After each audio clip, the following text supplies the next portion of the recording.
penerbitan sertifikat udah 35 tahun lebih, mendekati 36 tahun. Sertifikat itu sudah keluar. Kakanwilnya siapa, kepala kantornya siapa waktu itu.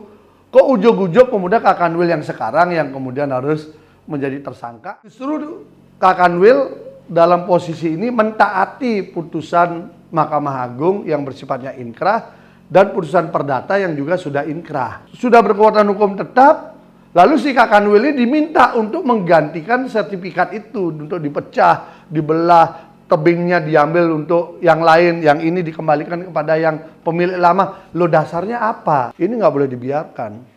Dan kami tentu berharap juga sebenarnya ini biar tim reformasi Polri ikut mencermati. Jangan Polri dipakai sebagai ajang penyalahgunaan wewenang untuk merebut keinginan-keinginan tertentu, lalu orang dikriminalisasi.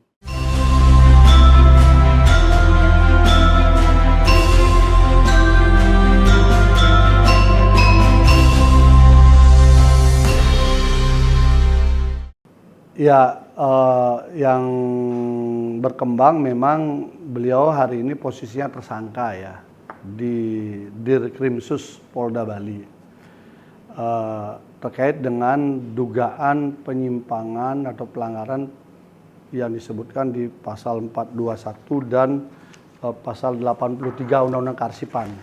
Jadi 421-nya itu 421 KUHP lama. Jadi KUHP lama. Kemudian dalam posisi itu beliau dianggap menyalahgunakan kewenangannya gitu loh. Nah, terhadap permasalahan ini sudah 2 kali dilakukan pemeriksaan dalam posisi sebagai tersangka dan saya yang mendampingi langsung. Dan dari 2 kali pemeriksaan ini akhirnya kita mengerti apa sih masalahnya gitu loh. Karena kita sendiri agak bingung mencermati permasalahan yang disebutkan sebagai sebuah tindak pidana. Nah, pasal 421 itu adalah pasal yang mengkaitkan tentang adanya pejabat yang menyalahgunakan kekuasaannya, memaksa seseorang untuk melakukan, tidak melakukan, atau membiarkan sesuatu. Ancamannya 2 tahun 8 bulan. Terhadap pasal ini kemudian kita bedah.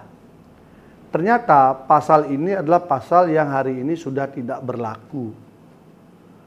Jadi berdasarkan Undang-Undang Nomor 1 Tahun 2023 tentang KUHP, maka pasal 421 yang tadi saya sebutkan unsurnya itu sudah tidak berlaku. Dengan tidak berlakunya, maka kan tidak bisa orang ditersangkakan dengan pasal yang tidak berlaku. Karena dia menabrak dengan asas legalitas. Itu hak yang paling dasar di dalam sistem hukum pidana kita gitu loh. Nah, karena itu akhirnya kami cek. Oh, ternyata pasal 421 KUHP lama ini sudah diserap ke dalam dua produk undang-undang yang berbeda. Yang pertama, dia sudah masuk dalam rumpun Undang-Undang Administrasi Pemerintahan. Undang-Undang Administrasi Pemerintahan ini Undang-Undang Nomor 30 Tahun 2014. Jadi pekerjaan si pemegang otoritas, birokrasi dan sebagainya itu ketika dia melakukan keputusan-keputusannya itu sudah dimasukkan di dalam Undang-Undang Administrasi Pemerintahan. Dan sengketa yang muncul dari produk-produk itu dimasukkan dalam rumpun hukum tata usaha negara sehingga masuknya di peradilan tata usaha negara. Jadi masuknya di PT UN dia, tidak masuk di pidana. Nah, oleh karena itu pasal ini sebenarnya dia mati suri. Ada satu lagi undang-undang yang kemudian menarik perbuatan yang dimaknai di pasal 421 KUHP ini kepada Undang-Undang Pemberantasan Tindak Pidana Korupsi, Undang-Undang 31 tahun 1999, yang mana di pasal 23-nya menyebutkan dengan jelas bahwa perbuatan yang dimaknai itu adalah pasal 421. Jadi pasal 421 KUH pidana itu ditaruh di pasal 31 tahun 1999 tentang pemberantasan tindak pidana korupsi di pasal 23. Artinya dengan demikian pasal ini sebenarnya ketika menggunakan KUHP lama dia sudah mati suri.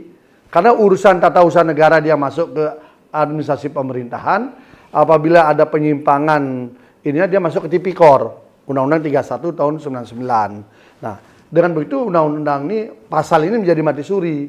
ketika undang-undang ini diganti dengan Undang-Undang 1 2023 tentang KUHP, sehingga pasal ini dihilangkan gitu. Pasal ini jadi hilang. Jadi 2023 yang lalu pasal ini sudah dihilangkan walaupun baru berlaku 2 Januari yang lalu karena dia perlu adaptasi untuk KUHP. Itu artinya apa? Pasal ini adalah pasal yang sudah tidak ada. Pasal yang sudah tidak berlaku. Kemudian klien kami, Bapak Kakanwil, juga dikenakan pasal 83 Undang-Undang Kearsipan, Undang-Undang 43 tahun 2009. Jadi undang-undang ini kemudian menegasikan bahwa siapa yang melanggar soal penjagaan arsip ini, maka dia bisa diancam dengan ancaman penjara 1 tahun atau denda 25 juta. Nah, pasal 83 ini hari ini masih berlaku. Tetapi di dalam konteks kasus yang dikenakan kepada klien kami, dia sudah tidak bisa juga dilakukan. Kenapa? Karena dia sudah melewati masa daluarsa dari perbuatannya yang disangkakan. Karena apa? Kalau pasal 83 ini masa daluarsanya 3 tahun. Kalau diambil dari ketika dia klien saya menjabat sebagai kepala kantor pertanahan, dia sudah lebih 5 tahun dari sekarang, sehingga sudah daluarsa. Ini menjabatnya loh ya, belum perbuatannya. Kalau perbuatannya ya tentu harus diuji dulu perbuatannya itu benar atau tidak, salah atau tidak, tepat atau tidak, menyimpang atau tidak, kan itu perbuatan. Tapi dari waktu saja itu sudah lewat juga. Sudah melewati 3 tahun sehingga dia statusnya pasal 83 itu terkena daluarsa. Nah, dengan terkena daluarsa maka tidak bisa digunakan karena bahasa di KUHP itu disebutkan di pasal 136 itu gugur demi hukum. Gitu ya. Jadi gugur demi hukum. Maka kalau pasal 421 maka dia harus dihentikan demi hukum. Jadi yang satu dia kasusnya harus dihentikan demi hukum, yang satu lagi gugur demi hukum. Nah, dua-dua pasal inilah kemudian kami uji ke pra-peradilan. Karena kami sudah bicara secara lisan, kami juga sudah mengajukan surat-surat tertulis untuk permohonan SP3 kepada Polda. Tetapi tidak ada respon, sehingga karena permohonan kami secara tertulis kepada Polda Bali untuk bisa di SP3 perkara ini tidak direspon, maka kemudian kami memilih mengujinya lewat lembaga pra-peradilan di PN Denpasar, di mana nanti sidangnya dimulai pada tanggal 23 Januari ini. Jadi ya sudah kita uji apakah penetapan tersangka dengan pasal yang sudah tidak berlaku dan pasal yang sudah kedaluarsa atas perbuatan yang disangkakan itu dibolehkan menurut KUHP kita, menurut Undang-Undang 20 tahun 2025 tentang KUHP. Jadi saya kira itu nanti yang kita akan uji, sehingga apakah itu merupakan penyalahgunaan wewenang atau tidak, ya kita uji di situ. Nah, publik banyak bertanya, ini kasus yang mana? Nah, kok orang Kakanwil ini dijadikan tersangka, ini kasus yang mana? Ada bilang kasus Tahura, ada kasus ini, itu dan sebagainya. Jadi saya ingin sampaikan bahwa kasus ini adalah terkait dengan terbitnya sertifikat pada pertama itu tahun 1985. Jadi si Kakanwil ini belum jadi pegawai BPN. Kemudian baru di tahun 89 muncul lagi karena ada transaksi jual beli dari pembeli yang lama kepada yang baru. Muncul lagi sertifikat gitu. Nah, muncul sertifikat tahun 1989. Nah, sertifikat itu kalau nggak salah nomor 752 ya, nah, Desa Jimbaran. Jadi sertifikat yang sudah keluar ini kemudian 725 Jimbaran. Nah, jadi kemudian sertifikat ini kemudian sempat menjadi sengketa. Bersengketalah mereka di PT UN tahun 2002 kemudian sudah inkrah. Iya, tahun 2002 sudah inkrah. Dan putusannya itu sudah diterima 21 April 2003. 2003 dengan sekarang udah 23 tahun yang lalu. Kemudian kalau dari penerbitan sertifikat udah 35 tahun lebih, mendekati 36 tahun sertifikat itu sudah keluar. Kakanwilnya siapa, kepala kantornya siapa waktu itu. Kok ujuk-ujuk kemudian Kakanwil yang sekarang yang kemudian harus menjadi tersangka atas katanya di sertifikat itu ada kesalahan. Nah, salah atau benar kan diujinya pengadilan sertifikatnya. Tapi bagaimana dalam teori pidana bahwa ada konsep yang disebut actus reus dan mens rea. Jadi semua penegak hukum khususnya di bidang pidana pasti dan harus tahu actus reus dan mens rea. Artinya apakah saya misalnya selaku dituduh melakukan sesuatu jadi tersangka, apakah saya melakukan? Perbuatan itu saya nggak melakukan. Setelah perbuatan itu saya melakukan atau tidak, memenuhi unsur, lalu ditanyakan lagi yang kedua sikap batinnya, mens rea. Apakah ada niat jahat atau tidak di saya? Lah ini dua-duanya nggak ada. Kenapa? Karena Kakanwilnya ini tidak membuat sebuah produk hukum apapun. SHM-nya dari yang dulu tuh sampai sekarang tetap itu, nggak ada perubahan, tidak ada perubahan apa-apa, tidak disentuh apa-apa.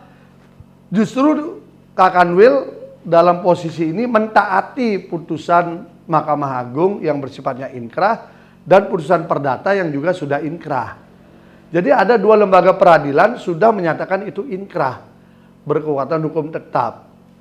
Lalu sudah berkekuatan hukum tetap. Lalu si Kakanwil ini diminta untuk menggantikan sertifikat itu, untuk dipecah, dibelah, tebingnya diambil untuk yang lain, yang ini dikembalikan kepada yang pemilik lama. Lo dasarnya apa? Apakah karena orang tidak melakukan perbuatan yang diminta, kemudian dianggap menyalahgunakan wewenang? Ini kan rancu. Justru kalau si Bapak Kakanwil ini melakukan, dia merubah itu yang menyalahgunakan wewenang. Karena apa? Karena dia bertentangan dengan putusan pengadilan yang inkrah, yang berkekuatan hukum tetap. Jadi justru dia karena diam, dianggap menyalahgunakan wewenang. Kan kebalik. Apakah yang meminta yang menyalahgunakan wewenang? Tidakkah yang menekan? Tidakkah yang mengancam?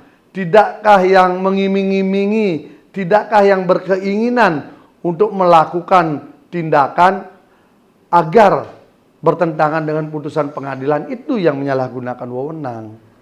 Nah ini kalau begini hukum kita, bayangkan kalau penegak hukum seperti ini, betapa kacaunya sistem hukum kita dari hulu, dari aparat penegak hukum yang di hulu, yang memaksakan kehendak. Kalau ini dibiarkan, kasihan loh.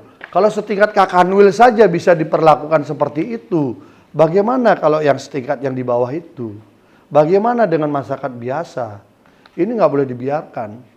Dan kami tentu berharap juga sebenarnya ini biar tim reformasi Polri ikut mencermati. Jangan Polri dipakai sebagai ajang penyalahgunaan wewenang untuk merebut keinginan-keinginan tertentu, lalu orang dikriminalisasi.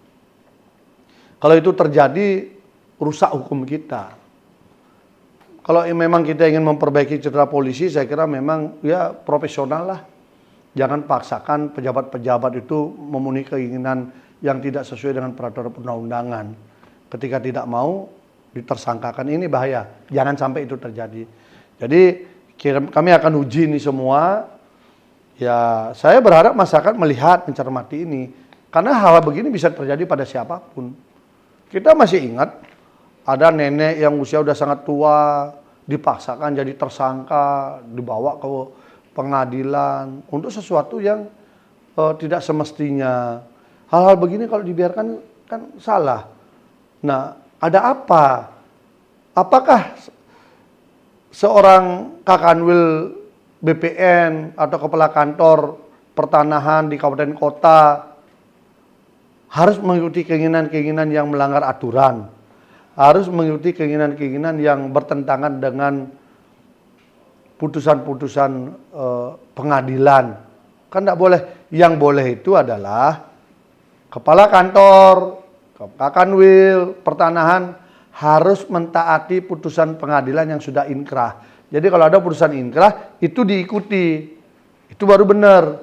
Tapi kalau disuruh melanggar itu, walaupun dia penegak hukum yang menyuruh, ya itu nggak benar. Nah, dalam posisi inilah kami akan berjuang untuk meluruskan itu. Dan nanti kita buka di pengadilan, kan terbuka untuk umum.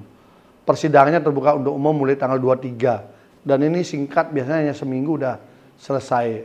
Ya udah, nanti di situ kita buktikan bahwa tindakan mentersangkakan Bapak Kakanwil BPN Bali ini berlebihan. Dan jujur saja, sangat sedikit orang Bali yang di BPN yang karirnya bagus. Dan ini kita memiliki umat Hindu, warga Bali yang karirnya sedang bagus di BPN, tetapi kemudian diperlakukan seperti ini. Maka bagi saya membantu dan berjuang membela yang bersangkutan adalah bagian daripada ikhtiar untuk menjaga reputasi yang bersangkutan di dalam karirnya di institusi BPN. Saya kira itu mungkin kalau kita lihat dari posisi yang ada, sehingga memang satu-satunya jalan untuk menguji penetapan tersangka ini yang disiapkan oleh negara adalah pra peradilan. Jadi kami akan uji di sana.